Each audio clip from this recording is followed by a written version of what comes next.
This is WFO Radio. Good morning, good afternoon, and good night, everybody. How are we doing today, Elin? I'm doing great, Jason. Hello, world. Hello, internet.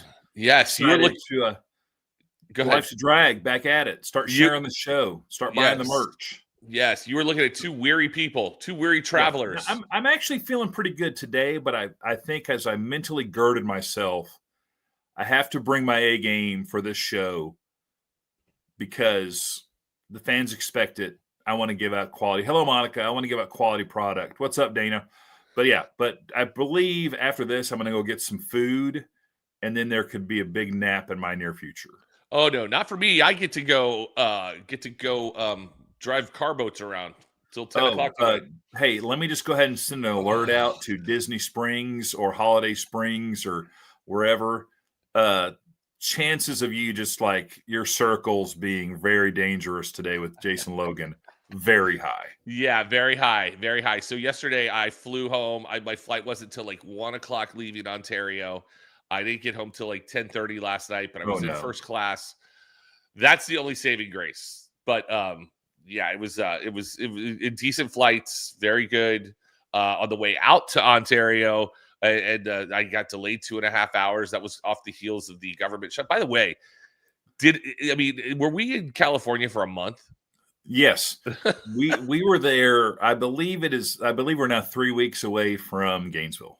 Oh my God, it's so long. Yeah, it just felt Cara high.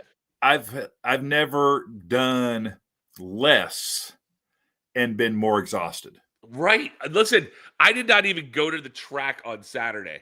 I just didn't go because they said, hey, hold tight, hold in place until we figure out what was going on. Saturday was definitely the worst day out of all of them. Yeah.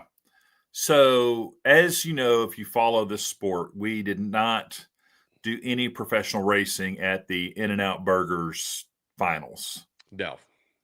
But that was the 1,000% correct call to just basically not try to get the race in. Do you agree, Jason Logan? I agree. As they were, listen, there was a window on Sunday between 10 and 3, but it had rained pretty substantially all weekend long. And when they finally started cleaning the track up, there was that right lane was just out of control. It was, I mean, they were basically going to have to scrape from 660 back all the way back to the starting line. And that was going to take forever. But the one thing I did not even think about was the sand trap. Oh yeah, that was. And somebody said, "Listen, man, if you went into that thing, it's going to be like concrete because it's a big pie back there." And I was like, I did not even think about that. But that would have taken days for that to even dry out. Yeah, shortest track on the circuit, right? And then the sand trap is just not. It's just waterlogged, but. Yeah, so for people that don't know, they're like, oh, well, you can get the track dry on the surface. Right.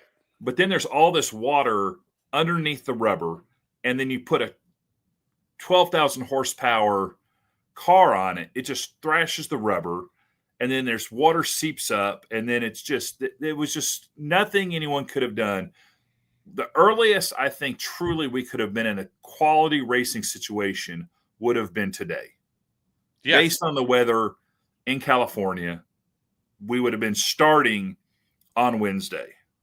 Now, it was beautiful driving to the banquet on Monday, but again, that sand trap was so waterlogged. You could tell even like when I got into the LA area on Tuesday, you could tell that it had rained significantly around the track. So NHRA made the best call. And also for all the people that may say NHRA doesn't care about the sportsman racers, they alerted the sportsman racers, hey, it's a tough call, but we're going to run you guys on Thursday. And they did run all the Lucas Oil cars and they were able to decide their champions on the track, which yes, they maybe not got any time trials, but whatever. But I was there on Thursday and they were able, to get racing in on Thursday and, get those things. So they did they got the maximum amount of on-track action they could get. And for everyone that says they should have just started running the pros on Thursday, impossible. Some of them weren't even there on Thursday. Right. Even with notice, no, not doable. So yeah, and again, I can't really dwell on this because Joe's got a whole thing, and Joe Costello will be joining the show here shortly. He's on a conference call right now, but if he's got something, because I was going very negative very quickly this whole weekend, and he's got some Pavlovian thing he's doing, and it snaps me back out of it. But I could not wait because there's a lot of there's a lot of different people, a lot of different personalities that came to this decision. It wasn't just the NHRA coming up and just saying, "Hey, all right, we're doing this." The drivers were involved. Everyone was involved and NHRA being the sanctioning body has to take it on the chin. Well, guess what? Internet, you guys don't even know what goes into this stuff. You guys just trashing NHRA. And I'm like, you can't trash NHRA. And, other people looking at other sanctioning bodies. I'm like, do you think other sanctioning bodies with rain like that are just going to, you know what? Just send them. Just go ahead. Yeah. No. It's all right. Our whole sport is built on safety. Right. And then we're just going to be like, oh, this is, it's kind of safe. It could be safe, but no. Yeah. Safety first. Let's, no, I don't even say this lightly. Live to race another day. Our sport is dangerous. Correct. In the best of circumstances. Correct. So, yeah. And that's all. And what we would like to ask our viewers and our followers on WFO, you're going to take the clickbait. You're going to freaking jump at it. But listen, think about it. You people out here in our radio, in our podcast world, you're smart enough to know what goes on at these races. You're schooled up enough from people that are in the know. And between Joe, myself, and Elon, we kind of know a thing or two behind the scenes. So don't just get, don't go, oh my God, I wanted to see Doug Coletta run down the track and actually qualify. I feel bad for Matt Hagan. We all feel bad for all the racers. Right. But in over 20 years of me coming out here and doing this, Elon, you've probably been out here longer. Yeah. Have you ever seen a final? Never seen anything like this. Even a regular race, it's very rare. We would come back on Monday or Tuesday. I will say, and this is not, again, in a make-a-lot situation, I was involved in the Motorplex when we had 3 weekends rained out back-to-back. First weekend rained out. Okay, we're just going to postpone it to the next weekend. That weekend rained out. Okay, we're just going to postpone it again, and we're going to set the race based on points. And that's the race. A lot of terrible things happened because people had to stay late. Decisions were made. Products were sold to people that shouldn't have been sold. And just when people are adding expenses, they don't make good decisions. No. So, and that's another thing too. It's, big teams out there. It costs a lot of money. Say you happen to own 8 or 9 race teams and they all come out and they all run in one category. I'm not going to say who that is. You can figure it out. Yeah. But just to keep that crew out there on the road, it's going to be another $100,000 till Wednesday. Yeah. So enough of that. Let's talk about what happened. They made the decision to, hey, you know what we're going to do? We're just going to crown the champions based on where we are. Doug Coletta obviously already secured his on Saturday. Sunday, Austin Proctor's your champion, Dallas Glenn's your champion, Richard Gadsden's your champion. And then they made what I think is a genius decision to do everything on the red carpet going into the TEC with like a sports center desk set up with Bruno and Amanda. And it was chaotic. And they brought it was really a cool on-the-fly decision that I thought had some really high production value. Well, they've been testing that. They've got that ESPN style desk that, once you get up close to it, it folds up but they've been using that a lot lately. And listen, they had to do a show, between Fox and everything, right? They had to, they have to get admission, all the sponsors. There's so much involved in all of this stuff, right? But they had to do a show. So, and what better place? It's in TEC. The red carpet's already there. It was just open up the side of the room and make sure the car can get in there, and then make sure we can get it out. So, it was it was a very cool situation. that's one thing. We're able to pivot. We're able to, we're flexible. We keep moving things around like that. But I thought it was awesome. It was interesting. What you don't know is to make that happen, there's a whole group of marketing event people that they had everything in trailers at the top end. So they had to move all the World Championship trophies, all the staging stuff, all the hats, from half a mile away, get them delivered there, get them set up there, make sure none of the stuff walked away, because we do have fans that if they see a stack of hats, even if they say Pro Stock World Champion winner on them, they will think they're complimentary. Right. So, by the way, from way back in the day in the 90s, I might have one or two world champion hats. Okay. Maybe. I don't know. Sorry. That's terrible. But yeah, so they got everything set up. Then they brought all the champs there, had them do, hoist the trophy, which is always, I feel like that's something we should do a little class on. When you get to when you think you're going to win, we should talk to these guys about how to hoist the trophy, because even Doug Coletta had some issues. Like when he's hoisting it, you're seeing the bottom of the trophy. Let's hold it over your head sideways. Right. So, the branding's forward and it looks kind of cool. And I understand it's kind of heavy, but, that is a heavy trophy. That is a very it is, and you want to kind of get it, but it is funny to just see these guys just kind of, I don't know what to do with my hands kind of deal. Well, it's like, you hear these college basketball coaches, Jim Valvano said, hey, we're going to practice cutting down the nets. And then they went and cut down the nets for real. Right. So you kind of need to know how to practice, hey, right. Like I've got a 14-year-old who's getting ready to go to Germany on Friday for a tournament and stuff. And I'm like, I go, hey man, you're getting to the point, not that people really want to talk to you, but you really need to know how to speak to somebody who's putting a microphone in your face, because you're going to be representing the club. And then I showed him the Bull Durham scene, on the Good bus. Lord willing, just going to take it one game at a time. That's it. Yeah. I go, that's all you have to say. That's all you need to say. He goes, Dad, this is stupid. I go, okay, get ready. Be ready. You're going to become a meme of a guy that's just going, exactly. I don't know what to do with my hands. The other thing that I thought was really cool, which I hope people saw, was the medals this year that had the fidget spinner. Yep. In the mid, the logo spun. Those were really, you could just tell those were really great job on those medals. I'm a huge medal fan.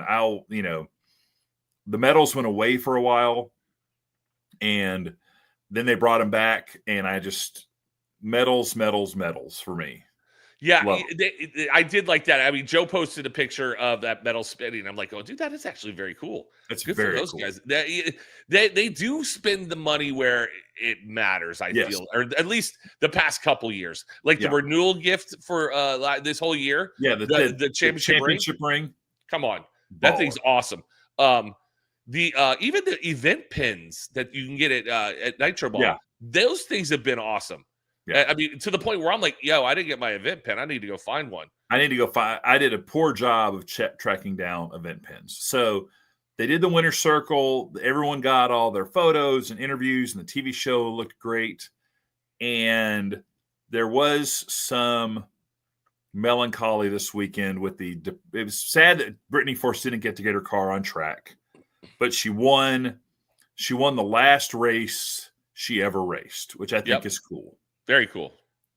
Now let me ask you this question. I know you're getting ready to get into this. How do you feel about John Force kind of taking over that press conference? I mean, I heard a lot of the most John Force move of all John Force moves. That proves to me, and I told people this, the real John Force is still inside that beat up old body. Yeah. Because if John Force isn't the star of the show, John Force is not happy. He wants to be the star.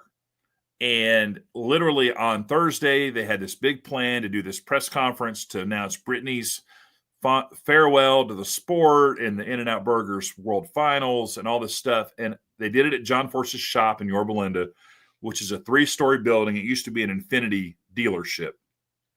And on the 3rd floor showroom, it has an elevator in it. On the elevator ride up, Force decided, you know what? People are talking a lot about Brittany. They should probably also be talking about me. I think I'll just go ahead and decide to just tell everyone that I'm officially not driving anymore, and I'm just going to announce my retirement from driving right now. And he got out of this elevator and then told his support people that, hey, I'm going to do this. They all were like, what? And then he went up there and did it, and just the world just went into a tizzy. So Galvin was there on site, and he immediately started texting back and forth. And this was Thursday when sports were running, and Loans was on the mic with Warren Evans, and he said, "Oh, looks like John Force has got some news," and he just started telling everybody there. Yeah, it was funny because I was in the press room with Phil Burgess, the National Dragster editor, and it was like one of those Walter Cronkite kind of moments of like, hey, we're getting reports from the JFR press conference that Force just announced he's officially retiring from driving. Did you know anything about that? And I was like, no, but it does not surprise me. It was kind of like most people knew it wasn't going to happen. But when you say, okay, I'm making it official, then it becomes a thing. And it was just so great that everyone was talking about how it just pushed everything back. Like no matter what happened, this race would be remembered as this is where John Force officially retired from driving. And, oh, by the way, Doug Coletta won his second Top Fuel championship. Austin Prock, Brittany Force retired from driving. You know, all these other things that were massive news were just shuffled down the playlist because the greatest driver in history just decided to officially say, I'm not going to drive anymore in competition. Right. Now, he didn't rule out exhibition runs, burnouts. You know, he's still working through a variety of medical things. You know, so he's just not going to drive in competition anymore. Right. Could I see him getting back into a car if he continued all his fitness workouts and stuff to do a Billy Meyer style burnout down the road? Boy, I hope so. Yeah, that'd be cool. Listen, we just want that guy to be healthy. We just want him to be healthy. We want him to be out there. We want him to be happy. Yeah, we want him to come out, and I mean, there's some legends that roll out there, and they're cantankerous. By the way, what a great word I just used. I know. And it's just like, really, do we really need that person out here? But John Force has always been positive. He's crazy. He's fun. You know, he's been through it all. He's the greatest of all time, and we need him out there at as many races as he wants to come out to. Yeah. So that was kind of how the race started. Thursday was just a banger day of just not, all that stuff capped off. I guess Friday, while we didn't do anything, we did go eat some excellent Cuban food. Yeah. Oh, let me back up real quick because you're all into trophies and stuff. Yes. What's the World Championship trophy called? It's not a Wally, is it? No, I think it's just the Mission Foods World Championship trophy. It doesn't have like a name like the Larry O'Brien Trophy or Should it be? A couple of years ago, should we call it the John Force World Championship Trophy? I think we should be naming the regular season championship trophies after drivers. I think that'd be cool. Yeah. I think when you win the Top Fuel regular season, you should get the Don Garlits Trophy. Funding Car should be the John Force Trophy. Pro Stock should be, we can coin flip Warren Johnson, Bob Glidden, and Pro Stock Motorcycle should be the Dave Schultz Award. And they should be different little trophies. I agree. That's a regular season great idea. So, all right, let's get back to the food. Sorry, let's get back to the food. So we dined at our favorite Cuban place. By the way, that is like, I look forward to underrated. That place. Underrated. That's one of my favorite places to eat on tour. And if you've never been there, if you go next year, go to Coco Palms. Coco Palm. It looks like from Carlito's Way, right? He's just there. Oh, wait. WFO Joe is just now joining us at the most important time. Yes. Dinner talk, Joe. We're talking dinner talk, Joe. I'm ready. All right. By the way, everybody. Hello, Joe Costello. To see you guys all made it home. We did. Safely. Yes. I'm hoping you're at the world headquarters. I am at the world headquarters. I made it back late last night, nonstop out of LAX. It worked very well, and I'm very excited to be home. Bummer about the rain. I've got some thoughts about the people who think it was malice that we did this on purpose. Yeah, we've covered that, Joe. Oh, no, but I want to hear Joe Costello's thoughts. This will be the precursor to food talk. Well, it's just that it's shocking. First, I want to give grace to the disappointed drag racing fans. That's all. Yes. Give a little grace. Yeah. You're at home. You're ready to watch. You're super excited. You filled out your Drag Race Bracket Bonanza bracket. The professionals have hyped you excessively for this thing for a couple of weeks about how great it's going to be. I know I am partly responsible for making this into like, oh my gosh, this is going to be so exciting. Gage Herrera, Richard Gadsden, winner take all. Here we go. Oh, it's not going to happen. Nothing's happening. Nothing. Goodbye. That's kind of what it felt like. Yeah. But there was no other alternative. And the people that you trust, hopefully us, we've built up trust over the years. We come to you and we tell you, like, we were in the middle of it. The meetings were happening all around us. The racers were a huge part of it. I talked to everybody afterwards at the banquet. Did we do the right thing, guys? They all said yes. And that's it. It's just a disappointed thing. Literally rained on our parade. Right. So the people out there on social who are like, this just proves how greedy the NHRA is, these evil people. Come on, guys. They took a bath on this deal. It would be greedy if they said, thanks for your ticket money. See you in 2026. Yes. But everyone that bought a ticket to the World Finals, In-N-Out Burger, NHRA Finals, can take your ticket for full value and come to the Winter Nationals. Or next year's finals. Or next year's finals. Or, the only people truly getting screwed with their pants on this deal is the NHRA. 100%. Hands down. 100%. Hands down, they are taking it in the shorts. And you know what they're going to do? They're going to come back next year and make the 75th anniversary killer. Yeah. Absolutely. Like if you're an educated drag racing fan and you already have paid for your ticket, you know that you should go to the track. Because if you get to shake Ron Cap's hand, that is going to be free if it gets rained out. That's like bonus drag racing.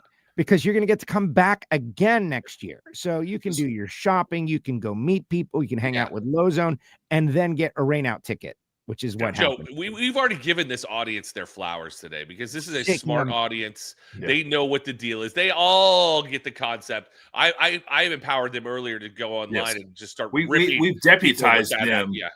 We've deputized them as WFO listeners to self-patrol this. Yeah. Well, good.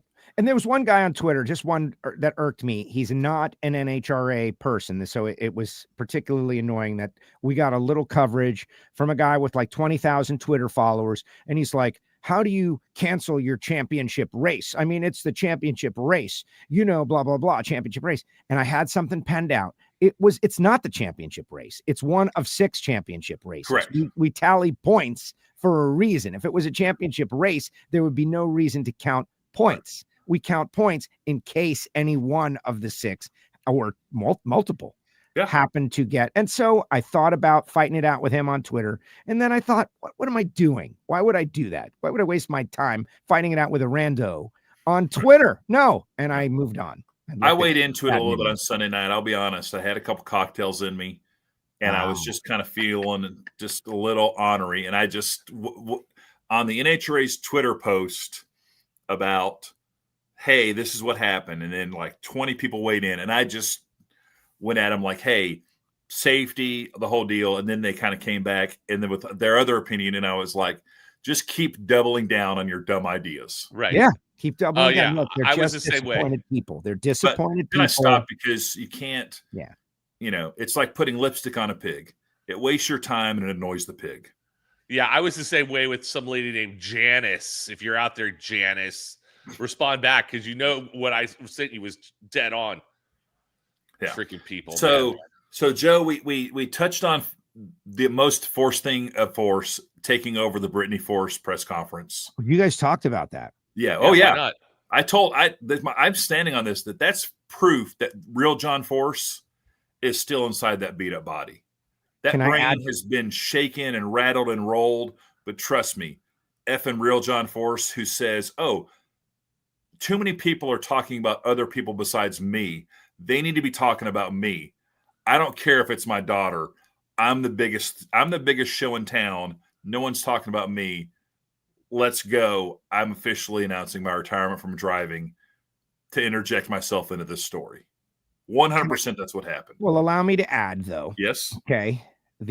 Allow me to retort. Yes. I don't disagree. You know John better than I do, and I would say that's how he got successful. But also that like sixth or seventh sense about how to handle a situation, he turned out to be right. Mm-hmm. Maybe in that moment he knew it would be a 3-day washout. There would literally be no news, news, and this guy put himself into the vacuum of news for the next 3 days. And that's the big story. And NHRA got a bunch of coverage. Yes. There's no malice. It was truly him going like, rogue. People need things to talk about. And if they need things to talk about, they better be talking about me. And it was pretty wild. I told Jason earlier that for all the issues of this weekend, rain out, Brittany Force stepping out of the car, multiple it will all be preceded by, at the race John Force announced he's officially done driving in competition, these other 15 things happened. Right. And all right, back to the food. I got a little video of Jason Logan at work, by the way. I don't know if it's X-rated or not, but I got it ready to go, Jason, at some point. But right, very good. Did you guys not like the food? No, we did. We were I love the food. We talked about. And just what a great experience that was, because you know, the mayhem of the John Force press conference had happened before. Galvin was there, so he gave us the insight on that whole thing. And just the whole vibe of that place was really the highlight of not having anything to race about. And then just me once again getting a giant plate of meat. It was just... Dude, the plantains were so good. So good. The best part about that meal is, so they put baby in the corner, a.k.a. me, and I couldn't get out. And if I had to get out, I was ripping down like wall things in the back. But you guys were all talking drag racing, and me and Hannah were down at the other end of the table. So what are you wearing to the banquet? What's going on? Yeah, we were so done with drag racing for that day, and we hadn't even been in the middle of it yet. Yeah, and we were like, oh, here we go. But yeah, we have to have some. We have to next time we go to dinner, we have to put a limit on the drag racing talk. But we're in the middle of the finals. All this craziness is happening. Thursday, we go to that Italian joint that's attached to the DoubleTree, which was also a banger meal. Dude, that place, I think that place is underrated too. Joe gives it a okay, but am I forgetting this place? It's the hotel restaurant. The Italian, the Vita. Okay. It was fine. You were there. Yeah. No, I was there. Well, you had meatballs. You had meatballs. I did. It's a hotel restaurant, so I don't really consider it. Yeah, but for a hotel restaurant, that was pretty good. I enjoy our hotel there. And I took my relationship to the next level with the great David Kennedy, because I ordered a pizza, and then he ordered the exact same pizza, and I was like, "Hey, wait a second, why don't you pick a different pizza, and then we can just split pizzas?" I enjoy that. Like that's the way to do it there, Elon. Oh, and all right, so Vitas must be good enough. Because I saw Chef Cody Martin from Team Elite in there. Yeah. And I was like, are you guys staying here? He's like, no, we just come here to eat. Yeah. And so that's an endorsement. The guy's a pro-level chef. He goes there to eat. Yeah. That was pretty cool. Also, their presentations are very nice, Joe. Yes. Also, Austin Prock was there dining with Dominique Selzy, son of Gary Selzy. And a guy named Selzy, he ain't going to go to no garbage Italian place. No. Also, Austin Prock's not going to go. I mean, he's basically a chef. Yeah. He's not going to go eat, So that underrated hidden gem, thank you for introducing me to that. You're welcome. You're welcome. I had the frutti mezzo, which is like fried. It's like calamari, shrimp, and then soft shell crab on top. Oh, it was so good. So I talked to several people at the track this weekend because it was all talk. And they really love the food segment on Life's a Drag, like where to go eat. Like several people, where to go eat. That's good. That's reliable. That we like. We met Kurt from PJH. Was very funny because he thank you very much for listening and watching, Kurt. But he stopped both Joe and I independently and was like, "Man, I really like this show." He goes, I get it started, and next thing I know, it's been an hour, and he's like, I don't even really know what the heck you guys have been talking about, but it's been entertaining. And I was like, that made me feel so happy. That's a good one. And that's what we want to do. So we're going to keep doing it. What's the Mexican restaurant by the track that we all go to? La Paloma? Yes. Everybody goes there. That's a good little La Paloma. which one of my career highlights is I parallel parked a Ford Explorer in a spot that literally had 3 inches on each end of the bumper, and it was textbook parking right in front of Doug Coletta. And I got out of the car, and Doug Coletta tells me, that was pretty impressive. Oh my God. Like, that is amazing. Holy balls. I need to get when I build a time machine, I'm going to have a film crew here for that. Yeah.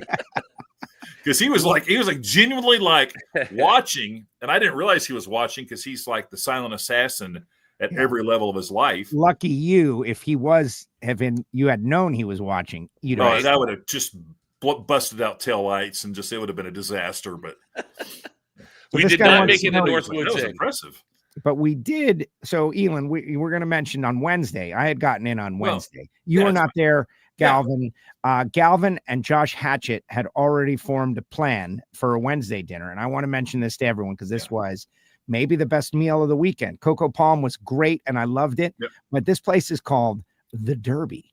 It is 25 minutes away. That's like a famous place. Yeah.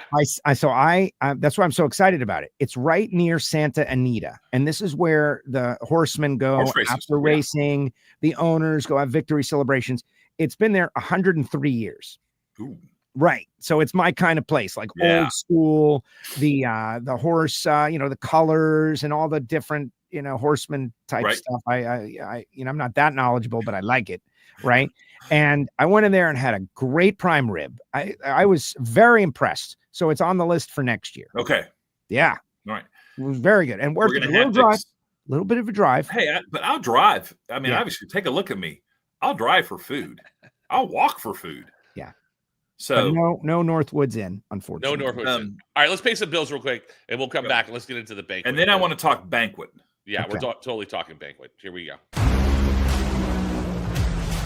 Drag racing fans, check out Drag Race Bracket Bonanza. It's the free, family-friendly fantasy bracket game.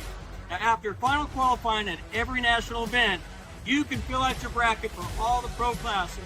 It's free, easy to click on your picks. If you need some help, just hit the randomizer button to fill in the blanks. It's for fun, stay engaged, and pick your winners today.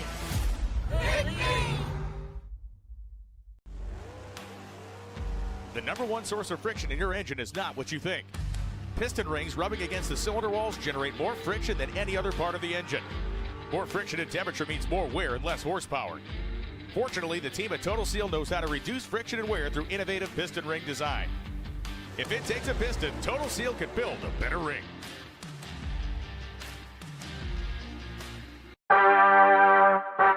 Redline Oil, formulated to win, proven by me. Redline Oil, formulated to win. Formulated to win. Formulated to win, proven by me.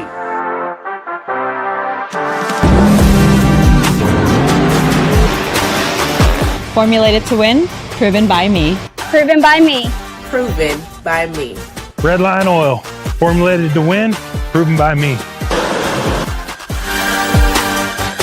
Looking to replace your OEM diesel particulate filter or diesel oxidation catalyst? Look no further than DPF XFit, a complete line of aftermarket diesel particulate filters and diesel oxidation catalysts designed as an exact fit OEM replacement with all makes coverage for light, medium, and heavy-duty trucks. With thousands of units in stock, we ship the same or next day, and be sure to check out our comprehensive reverse OEM lookup tool. Always new, never remanufactured. For more information, be sure to visit dpfxfit.com. That's dpfxfit.com. All right, I ended with that commercial because that is a fun little story that we'll get back into with Jesse here in just a few minutes. But the banquet. All right, let me first start by saying I know, Joe, I've been talking about let's let the fans into this thing. We need the fans. After this one, I realized, I don't think we need the fans for this. This is our little special thing. It's too many inside things happening that drivers probably don't want to get out. People making bad decisions, people wearing some stuff that are awesome, but so that's my little thing. But the banquet was fantastic, I thought. Yeah, and the banquet eve, a lot of people got down Sunday night and wandered down to the casino bar area, and I got politely, comically chastised by the great Sean Langdon that apparently he was about to kind of call it a night kind of early, and he bumped into me, and I drug him into the casino, and he bought me a beer, and then basically we wandered around for a while, and then I started gambling, and he kind of started. And he was like, yeah, he goes, I was ready to call it a night, and then I bumped into Elon. So you're a bad influence, Elon. I don't know what time I went back to my hotel room, but Abby was asking me, hey, when did you come, back to the room? And I was like, hey, when did you become HR for Warner Communications? Why don't you stay in your lane? I'm a grown man. But it was a good time. And then the banquet rolled around. Yeah, right. Joe and I were unfortunately stuck back in Pomona, and we didn't get to. We usually were there by Sunday, but because they were thinking we might run on Saturday or Monday, they kept us there. So we rolled in there and immediately had to do rehearsals. And rehearsals, technical talent was there at 10. I'm technical talent. Joe is, talent. He rolls in at 11. We don't start doing anything until 12:30, which I knew was going to happen. But we did our rehearsals. And if you were at the show, I mean, Elon, what did you think of the whole show presentation to begin with? Anything good, bad? I would give the whole show a solid B+. Okay. And the things that I knocked you down from an A were things that I think were out of our control, in that we had a new room, so there wasn't enough space for extra sizzle visuals. Okay. And then I thought, and this, I'm going to stick my head in the lion's mouth. This may actually fall under your domain. It was tricky to balance the sound of the music to people talking to when they stop talking to transition. And that again is you're building an airplane. Like people don't know, there were days or weeks of planning for the schedule, but then it gets finalized over the weekend because you don't know who's going to talk. And then doing it, like you said, you have 5 hours to run through everything, but you probably only did one true run through, maybe once before it started. Yeah. We did a run through. I talked with a couple of people. In a perfect world, we would have gone through 2 complete run throughs as we have in the past. We basically got 1.5 without full staff because people were still moving stuff and setting stuff up because of all the chaos that happened at the race. So the way I'm looking at it is it was as good as it could have possibly been given the limited practice that we put in. Correct. I thought the red carpet was great. Yeah. I felt like this year the red carpet was longer, which gave more opportunity for more people to take photos. Let's talk about the big moment, though. Did you guys talk about it? The big moment? Not yet. We still have more stuff to show in this. Well, the red carpet is my domain. Joe is the king of the red carpet. And what I loved is the way we had it set up. There was red carpet with multiple stopping points and people are taking photos. And then there was like the main entrance to the room. And then there's another red carpet. Look at this. We did the 1,000 round win presentation. Well, that's one I want to get into. Like that was a big deal. 1,000 round win club. Your idea. The next area was like this exclusive red carpet area that Joe was king of, and that he would talk to racers and crew chiefs and world champs. And we were able to bring in this 1,000 round win club idea that I had to recognize John and now Greg, presented them with custom tuxedo jackets that we had made and tailored for each of them, and then certificates of membership. There's only 2 members right now, but shout out to the NHRA for kind of giving me the latitude to do that. That'll become a thing. Ron Capps is probably the next guy in the next couple of years that maybe has a chance to join that club. But having it there with Joe, doing them on TV, and the whole thing was just really, Glenn participated, and Glenn put the jacket on Force, and then Force put Greg's jacket on him. And then hopefully Greg will be able to put, if it happens for Caps or whoever. So it's a whole thing. And I want it to be like, it's the elite of the elite. Right. And there was just a whole crowd of people taking pictures. I mean, I thought it was really cool, but that's me, like the guy doing it. Right. Right. Well, you created a moment. No, listen, elite of elite, Greg Anderson, John Force, Glenn Cromwell. I was like floating around. Yeah. It was a moment. And you could see that people recognized that a moment was happening because a lot of people who were not professional photographers or in the know came over and started snapping shots of that. Glenn puts the jacket on Force. Force puts the jacket on Greg. 1,000-round win club is born. Ron Capps is over there saying to himself, like, man, I'm the next guy, maybe. I got to win how many rounds to be in an exclusive club with Greg and John. Really amazing. Excellent execution on that, Elin, with the jackets. And also, I thought about it. That's the first time since Greg got 1,000 rounds that those two guys have been together, John and Greg, to recognize that accomplishment. Yes. Right. And I've talked to both of those guys, Greg more than John, but there could be some other opportunities for some other 1,000-round win club type events where fans might have the opportunity to spend time with those two guys. Right. The 1,000-round podcast, Yeah. So, on WFO radio. But I thought the red carpet and like just Joe, not to blow smoke up your rear end, but continue. You brought a lot out of people. Because like I said, they kind of went past that area and you just churned through as many people as possible. Buddy Hull and Matt Latino with his daughter, who was just a star of the whole red carpet, and then the winners and crew chiefs. It was just really cool to have that vibe of this is really a big deal. It's a big deal. Look at that. Celebrities, they're the greatest people in drag racing history. Oh my gosh. History. Always loves it. Thanks, Justin. Sorry about the weekend, buddy. You didn't get to run your car. Justin Ashley doesn't care. He's going off to get married to the beautiful Gina Marie. Yes. And there's no better couple that I know in drag racing. They're perfect for each other. I'm very excited for Justin. Very excited for next year for Justin. And thank you, Justin. That's wonderful. Yeah. By the way, as I'm going to go back to this picture because I was watching, these guys are here doing their thing, and KP's table was right in front of me, Greg Anderson's table was right in front of me. And one of the things I like watching during the banquet are the people that didn't win, the people that came in second place. Because I remember Robert Hite being just devastated when he lost by like that much. And I'm looking at Greg and I'm looking at him, and his wife was just having the best time of her life. Yeah. She was there. But you could see in Greg Anderson, who's already won 6 world championships. He wanted a shot to win another one.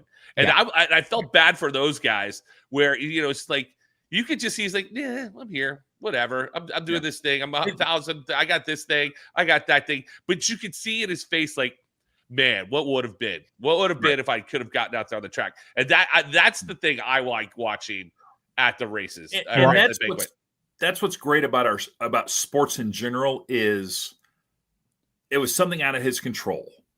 But let's look at going back to the NBA Finals last year, Game 7, and the Pacers. Everyone's pulling for the Pacers. They're American, and Halliburton injures his leg halfway through the first quarter.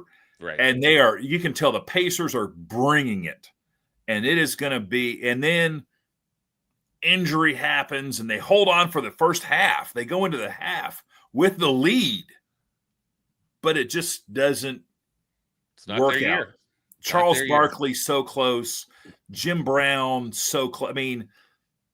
I think Matt Hagan, he's like, oh, it's kind of far away, but I talked to him and he's like, yeah, I get it. He's got 4 world championships, and he's like, it would have been tough for me. But then he's also in the same breath saying it would have been tough for me, but all I would have had to done is exactly the same thing effing John Force did to me in 2010. Right. It's not impossible. Right. And I think I'll say this. Austin Prock was very vulnerable in the first round if we would have started racing on Sunday. Against Hunter Green and Del Worsham. Del Worsham tuned car, Hunter Green driving it. Del just coming off his IHRA win, can tune a car down any track. They probably would have been the 4th or 5th pair of funny cars. Jimmy would have seen either some guys make some good runs or garbage runs, but cool temperatures, track conditions. He would have thought either I agree with you, Elin. I was thinking about that. I can run 382 and potentially blow the tires off of it. Or he's telling that, and then John Collins and Thomas are like, no. We just need to go down the track, and you're telling a thoroughbred horse to throttle yourself, which never works. Right. And so he says, I'm going to just go down the track. And then his car is weak and goes into tire shake, and Dale goes down the track. You're giving me anxiety here, just hearing this, like giving me anxiety. First of all, it wouldn't have happened yet. We would still be there, like patiently waiting now. If the weather gods would have cooperated a little bit on Sunday, but you're right, it wouldn't have happened. But even if it happened today, that's the scenario. Is Jimmy Prock? He that was a tough first round matchup. Help to contain him. So in the Hagen deal. 16. And then Gage Herrera and those guys over, Gage won his 3rd championship in a row. That's unprecedented in motor, all these things. But what are you going to do? We got 2 great first-time champions. And the Gage Herrera thing is the worst. Gage is the worst of them all, though, because he just had to win one more round. Right. And he could have been a 3-time champion, 3 consecutive hat trick, 3-peat, however you want to say it. Yeah. And like if we lost anything in that moment, we lost that potential for a winner-take-all final round Prozac motorcycle. That's it. But again, Ma Nature said no, and we have to accept what she says, and that's it. Just like the internet, the weather is undefeated. The weather is undefeated. All right, so the red carpet was great. I did like that. I mean, they try and put more like red carpet opportunities like in the after party and all that stuff. But then they shut the red carpet down because they want everybody in there to eat so we can start on time. We were 45 minutes heavy, according to the show producers. We were late, which I'm like, man, I didn't think it was that bad. So I'm on headset the entire time, and the guys from TV and Fox. Chris Meadows, he's the director of the Fox TV show, so he's on headset directing this entire show, directing the banquet. So that I was going to ask about who is driving the bus on that. So Chris is driving the bus. Evan Jonat is there, yelling at making everybody executive director. Yeah, God, let's go, hurry up, we're running late. What happened with that transition? I'm like, Evan. No one knows. Evan's trying to win a telly award at any point in time whenever there's a camera on. But so we had a red carpet. So because we were in a smaller room, we didn't have the backstage area. Elon, were there beers outside in a cooler for you guys? I believe there was a curtained off room that I saw a cooler in. Okay, like that kind of corralled guys before they walked the red carpet. Okay, very good. So hopefully that took place. But so they had a red carpet going through the middle of the ballroom so the drivers would walk up. And so that was a different aspect of it. And they had all the trophies lining it too, which I thought was cool. They had the manufacturer trophy and the world championship trophies. And so that was a different thing. We needed, that was one of the things that Joe and I were basically kind of in charge of. And Galvin was it was me, Joe, and Galvin doing the 10 through 2s. And I wouldn't say in charge of. I would say that was our bit, and there were some things that were out of our control that unfortunately, just the timing of when the drivers were sent, like I wish they had waited till the start of their song to start walking, but they were just coming, man. Right. Well, that's where I was like, if we had a full rehearsal with all the pieces and parts, we would have been able to do that. Or if someone had thought about what I had suggested prior to the show, only having 30 years experience doing things like this. Thank you. That right there is the Pavlovian thing I was waiting for Joe to show you. We talked about this at the beginning of the show. Joe does that, and it gets me off my rocker. And he started doing that this weekend because I was getting negative all the time. And Joe's like, you just do that. I'm like, Joe, I'm not being negative. I'm being 100% honest. He goes, we could have rehearsed 50 times if the people who were sending the driver didn't know when to send the driver, right? It wouldn't have mattered who was saying the names because Galvin did a great job. It's just that the drivers just started to go, and you look up and you see them; they're halfway past where they're supposed to be at this moment. Right, the song's just coming on. I talked to my people, and my people told me, everybody, you got to have a couple people that tell you the truth no matter what. And my people said it looked great. Nobody noticed anything. It was just awesome. But the plan that we had in our minds, wasn't executed exactly as we had planned. But it was fine. There's the plan can shift. It's fine. Yeah. But the powers that be get wound up over it. It's like, at the end of the day, everything was good.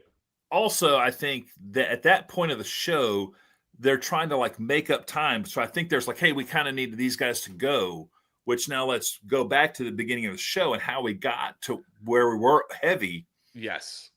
I appreciate the Pechanga. I appreciate everything the Pechanga does. But unless they gave us 40% off of our bill, I don't know why I had to listen to the main guy from the Pechanga kick off the banquet. He wasn't the problem. But you take him out. Right. We gain a minute. We gain 90 seconds. You gain almost 5 minutes because that guy was not good. I appreciate him. Thank you, Pechanga. But that guy was not a good public speaker. No. He goes, hopefully you won't get rained out next year. Like, what? Thanks, guy. Thanks for putting that on. I mean, just, hey, again, thank you very much. I gambled. Your plus. I contributed to why the buildings are so nice. I was gambling, not heavily, but consistently. And I ordered a beer. And when the woman came up and told me it was going to be $10. Oh. And I was like, I thought because I was gambling, I would get free drinks because that's how America works. No, not at the Pechanga. So setting that aside, then I thought, some of the other, and I talked to other people about the cadence and how we did that. And we did the manufacturers, and Glenn was great. And, Mr. Gonzalez was amazing for Mission Foods, and give that guy as much time as he wants. If that guy was still talking right now and we hadn't even gotten to Pro Stock Motorcycle or something, guess what I would say? Not a problem. Right. Yeah. So I love the fact that we call him You Mr. get all Gonzalez. that stuff done, and then we go into the champions, and again, those guys will not be throttled. You can tell them 7 minutes. They don't care. So you have 2 first-time champions. Yes. And that when that happens, there's no way to throttle the time. Like you said, you've got Richard Gadsden. Like, I didn't put a stopwatch on it. I have no idea how long it was, but there wasn't one word in that speech that I would have edited. Right. How do you truncate that story? It was from his heart. It was from his heart. And then Dallas, which I know this is what you want to talk about, Jason. Dallas gave a from what I understand, a long speech, same deal, thanking everyone. His life. You didn't watch it, Joe? I was out in the lobby watching on the screen. I was watching on the screen in the lobby, preparing for my next bit. Anyway, but I did see the G-spot moment. Yes. So great. Live. Yeah. And I contributed to it. I want to tell a secret a little bit. Yeah. So the part we're talking about is Dallas Glenn got up there, and Dallas Glenn. So there's a whole show going on Headset. There's a different show happening. They're making fun of loans. They're making fun of whoever's speaking. Like, oh my God, can this guy do this? Stop speaking. It's a whole separate show. Yeah. When Dallas got up there, Dallas started thanking everybody, and as he should. Yes. Of course, it's his first time. Right. And he had like 30 something people to thank. Yeah. There. And so you knew it was going to be a little longer than most, but this is his first time. Yeah. And to his credit, he got a little off and then starts directly speaking, breaking the fourth wall. Right. And going, hey, I'm sorry, I'm off. Can you back up the teleprompter? Right. Yeah. Yeah. I can get all these guys right. Which is never read teleprompter, guys. Teleprompter's hard. If you've never read teleprompter. Very true. Right. But that's cool. Ahead, but sorry. So the whole time in my head, he's like, and I'd like to thank my rear end guy. I'd like to thank this guy. And he'd pause for a second. And thank your wife. That's what I hear in my headset. And thank your wife. Come on. And we're all doing it. And then he's going, because we all love Sadie, which I tried to get Sadie on the show today just so we could talk about this thing. But she's like, I'm sleeping. Forget that.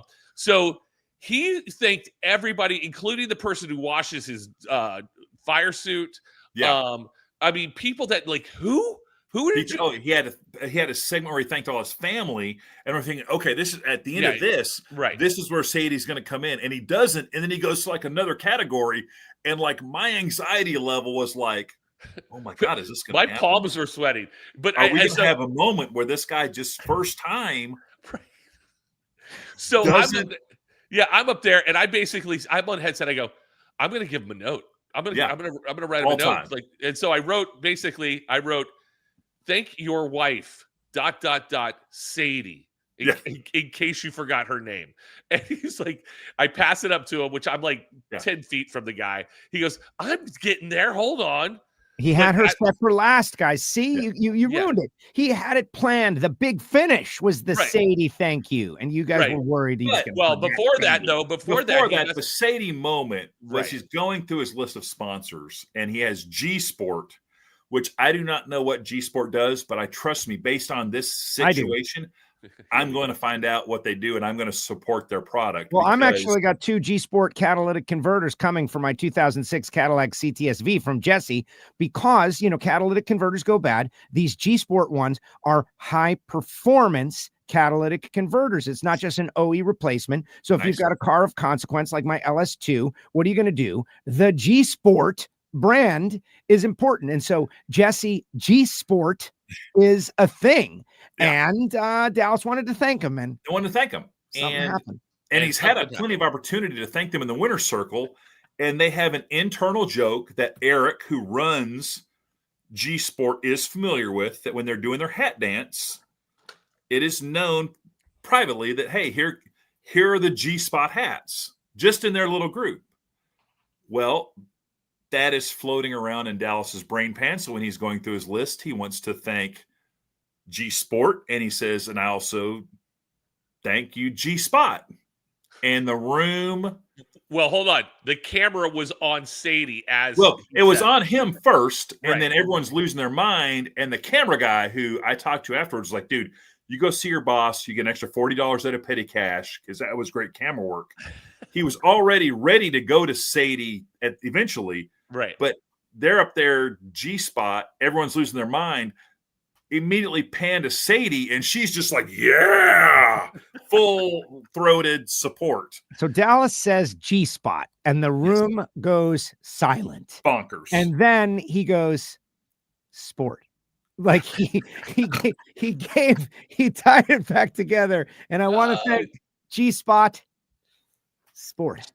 And that comedic timing started just a wave, because he just sat there, and I was like 3 rows back, kind of far, but you could see the big Dallas giggle grin, the blushing, the in like a millisecond, so many emotions of like, my parents are in the room. What did I just do?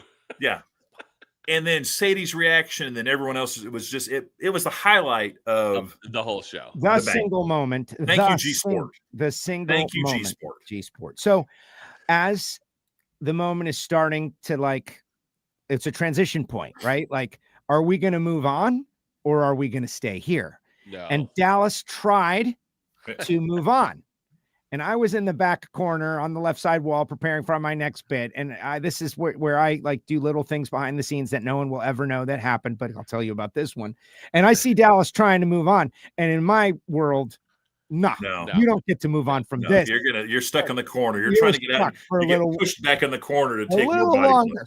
We're going to spend a little more time here. So I started to howl, whoa, yeah. And I got the people around me to start to howl. And then the whole room just started kind of erupted, and everybody just had it was about 2 minutes of just roasting Dallas in the moment, right on the G Spot.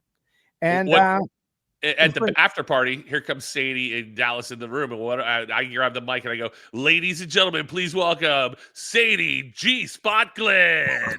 And that was Joe's like, no, you have to say. I go, did you just not hear what I just said? I said G Spot Glenn. He goes, from now on, that's her new nickname. The G Spot team. But then even after Dallas was done, I think Loans came out. Even Loans doubled down on it. Yeah. Which is great. No, pile on. You got to pile on in a situation like this. A comedy pile. Dallas is cool with it. It's associated to his championship. This is it. I think a way to make the banquet even more fun is, Loans does his open. I thought the open for the show was great. The letter to Wally Parks, awesome. That was awesome. He comes out and he zings a few people. But I think there should also be some kind of, if you come in the room and you start a offline text thread, that should be just scrolling on one of the walls, because like you guys say on your headset, I guarantee I was involved in 3 different group text threads where we were trashing anything and everything. Like I was on one with Rob Goodman, and Doug Coletta, to his credit, he also kind of got into a name thanking deal. And Rob was super aggressive. Doug's going to be 7 minutes tighten it up, second, and Doug starts going through a list of names, and I text Rob, hey, I guess this must be the part where you just cut and pasted from the Old Testament and just replaced a bunch of names, because I really feel like, Well, he did 2 rehearsals. He got in there twice. Yeah, and practice. And public speaking like that is hard. Yeah, and those guys, they're drag racers. They're not professional public speakers. Oh, listen, and it's their moment. You don't know when you're going to get a chance to thank all your people again. You miss people from the first time. You want to give them. Right. I loved. Yes, the speeches technically might have been a little long, but what are you going to take out? Yeah. Oh, let's take out all the sponsors. Okay, well, you take those guys out. Those guys don't have any money. So, as a little mini racer in my super street car, but a lot of people have helped me do this. It's an anxiety. Like, it's an anxiety. Every time I get to talk to anybody that is recording anything, I've got to thank the fine folks at Foggett and Summit Racing Equipment for helping me with Project Pontiac, because they helped you. And I can't even imagine what it's like when there's 7 figures involved. Right. And it's tricky. And I know what they want to be respectful and thank Joe Costello and Jason Logan and Jason Galvin and all the people. But for 80 or for however many weeks of the season, they've just been Joe and Jason and G-Money and Skedaddle. So then all of a sudden you're like, oh, now I've got first name, last names, and it just comes across as, I don't know this guy's. Well, no, it's just like, I thank Joe for this opportunity. I thank, whoever. Yeah. But if I got to thank Joe Costello, I guarantee it, 1 time out of 10, it's going to come out as Joe Costello. Yeah. Which is not correct. Yeah, I would think Jason Galvin, but it really comes out Jason Logan. Jason Logan did do crap. Yeah. So, the banquet, to me, seeing everybody dressed up, I did mention that there should be a formal hard card, because there were people that I saw at the banquet that I totally did not recognize because they were not wearing it. That happens every year. Who do you think wore it best, Joe? Who do you think, female-wise, who wore it best? Oh, you're putting me on the spot? Yeah, we're going to ask Elin. We're all going to answer. We're all going to answer. Strong game. Strong. Yeah, that's a good call. I'm going to go with Chloe Hudson, because she had a full bit with her dress. She was in a full Finding Nemo deal. It was a gorgeous dress, but then she also doubled down with a spectacular glitter fish-shaped clutch that tied the whole thing together. Yeah, I never saw Chloe the whole night. How about I saw Chloe at the end. And that was, but yeah, and I heard a lot about her dress and the that went along the process of how it covered everything. There was a lot of that going on. Who I'm going to go for? Alan Johnson's date. I forget her name. She looked fantastic in an all black long sleeve. I was like, look at this lady. I was like, who is that? I was very disappointed. I interviewed Alan on the red carpet, and I don't know her. I sometimes know her first name, but in this moment, I did not. And I was like, I wanted Alan to bring her over. Partly that's part of the red carpet. Everybody wants to see what everybody looks like. And I did interview Alan. He was great, but I missed that opportunity. And Alan, who got a little mini roast in the loans deal, Alan Johnson, baller move of the banquet, flew his private jet from Pomona to Temecula.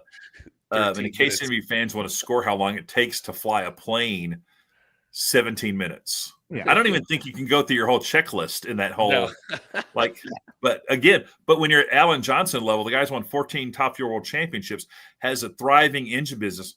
That's probably the most cost-effective way for him to get from point A to point B. Right. Absolutely. So everyone is in the chat wondering, like, were we going to get to see this? And I'm also wondering. And well, what do you mean no? No, you're not going to get to see it. That's only for us. Look who's out there watching, monitoring. I mean, are there going to be segments that are going to be posted, like the speeches? I have requested that information from the social media maven, Nikki. She is probably, working on another project. In my opinion, it will be on YouTube. That's NHRA YouTube and Facebook channel. They're going to put it on the socials. They usually wait a couple of days to gather everything, and they post it. That's a perfect Thanksgiving week. Yeah. Yeah, people are going to get to see it. Like, we didn't have all those cameras and all those recording devices for no reason. Right. Did we record it, though? Did we? Well, I mean, I can't promise you that the technological side of it worked the way it should. But we were planning on recording it. The people in the time they thought they were recording it. The red carpet, maybe not, though, which disappoints me.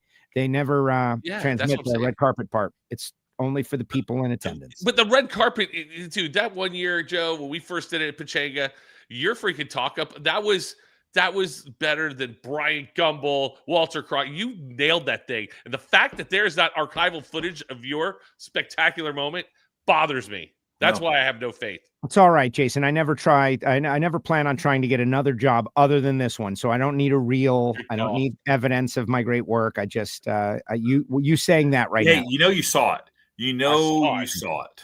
Thank you. So, by the way, I hate doing the banquet, and I was I hate it just because I'm there all day, and then I have to go do the after party. Joe, what do you say? I'm the last one that works at the banquet. Yeah, and you killed it, dude. No, I will publicly say this. I request in the future that Jason Logan be absolved of his responsibility as after party DJ. Yes. I personally think it is, maybe even a little unfair that he has to go to that situation, a bunch of drunk racers, and navigate music and play songs that everybody wants. That's tough as it is. Let him be free, put on a playlist, hire in a cheap local guy, something. I agree. So Jason we got no photos together, gentlemen. None. There's one photo. NHRA had this cool thing, a little, photo booth. I totally missed that. Where was that? One genius person, one of my genius friends was smart enough to ask me to get a photo. Only one. Miss Abby Warner. She's the brains of the operation. Joe, can we get a photo and document this thing? Oh my gosh, there's photos over here? Yeah, let's do the photos. And that is literally the only photo I have from the awards banquet. I've got and I'll tell you what, Abby is great about that. She brings so okay, who's this Dallas Glenn impersonator? Well, surely this guy, this can't be Dallas Glenn, single-time Pro Stock World Champion. He's probably still driving across. I need some proof. I need some proof before I comment. Okay, Dallas. If you're really Dallas, you'll know how to figure out the second half to this question, right? Is it G blank? G. We're gonna need to see that in the comments before we address. I believe it's Dallas. You guys you're not big enough to have impersonators. We got the Hartfords are out there. We had Justin Ashley out there. We got Walt Walker out there, and now you got world champion Dallas Glenn out there. Yeah. So Abby, what I was going to say before I was so rudely interrupted by Dallas Glenn in the comments section. Abby is the best at corralling people for photos. I think I have more photos with my clients, thanks to Abby, of like Elon. Get in there and get a picture with Richard Gadsden. Elon, get in there. Let's take a picture with Buddy and Maddie Hull. Elon, let's get you over here with Spencer Hyde and the Rookie of the Year trophy, because I just don't normally think about that. So, that does not surprise me that Abby is on her photo game of all that. Now, listen, I thank you, Joe, for trying to get me out of this thing. But I will say, once I got a microphone and Courtney Enders got in there, started dancing, Natalie Torrance was in there dancing without husband / in-laws / kids. She was all by herself, no people there. It became fun, and I put effort into it. I thank you for Elon for saying I killed it, because I felt really good about my set. You did. And here's how I can tell. You didn't at any time, and I was in there for a couple hours. At no time did you have to say, get on the dance floor. Yeah, no, they're ready to go. That's a sign of a DJ that's failing. When you have to shoot the flare up to get on the dance, people were flocking to the dance floor. I did have to tell Spencer Hyde, Rookie of the Year, to get on the dance floor, and he actually did. So that was good. Yeah, but that was just one person. Courtney was driving that bus too. Yes. Wouldn't it be great if we had some evidence of said Jason Logan doing his thing? Now, I can't certify that this is not G-rated. This is okay. Oh, this may not be G-rated. I was going to your ears, kids. Here we go. That's Abby Warner. Joe, why are you not dancing?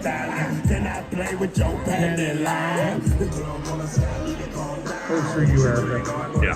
Not much love. Erica was killing it the entire night. She had so much fun, as you can see in that picture. Yes. So also baby blue. Jason went with the baby blue, and he was great. I saw Erica at the airport on the way out, and I was like, Erica, you killed it last night. I go, you were having so much fun. She sat on the side of the stage the entire night. She goes, I don't know. Yeah. She goes, why are those people staying up so late? She goes, I can't dance like that. I'm watching Courtney. I'm exhausted. I was like, it was great though. Also, can we get a table talk on the people that changed clothes? Yes. And then came back to the after party? I'm against that. I'm not a fan of that. Yeah. I will let you change your shoes. Right. I understand sometimes you're wearing comfortable shoes, ladies. No. Gentlemen. Heels, but the whole change your clothes into super casual wear, no. Yeah, no. Sadie, the banquet was over. Sadie and Dallas went upstairs and then came back downstairs. All right, so here's Hagen was full. Yeah, they a lot of, Here's the information regarding the banquet. Just let's hear it. Everybody knows that all the speeches will be available on all the social media. Awesome. The full banquet, because we use mainstream music, Jason Logan, will not be available because of the music and all the rights issues with YouTube and Facebook and all that sea of legality. So you will get speeches. Everyone will see the speech with the G-spot moment, which is what we're talking about here. That's all we want to see. Is. Yes. The only moment really worth fast forwarding to get to the G-spot moment. Dallas has not quite made it to Texas yet, guys, but it is Dallas. I knew he hadn't made it to Texas yet. Well, guys, I got to go, man. I got to go. Okay. All right. Well, thank you guys very much for everything. Next Wednesday, let's do a show. And my goal is, Jason, I want you to invite a bunch of people to join. Okay. Joe, if you can join for a few minutes, but I want to do a Friendsgiving, Thanksgiving show where we get people on quick hits. Okay. Yeah. What they're thankful for this season. That's nice. I like that idea. I like that deal. So, that's a good idea. Yeah. I'll be out a little cocktail hour. Yeah. Genius of, and listen, the WFO radio show does not do an awards show, but if we did like WFO awards, like you guys are best new podcast of the year, man. Life's a drag. It's no doubt. You guys are coming on. Look at the celebrity audience that you've cultivated in just a few weeks. Really amazing stuff. Excellent work. I'm happy that you're here. Look, I was able to jump on. Otherwise, I wouldn't have been able to do my show till next week or Friday, which I'm not doing. Whatever. Right. All right. We'll let Jason go. Joe, thank you guys so much. Great season. Talk next week. Bye-bye. Thanks, Joe. Elin, see you later. I love the Friendsgiving idea. We're going to do that. Yeah. Thank you, guys. We'll see you next week.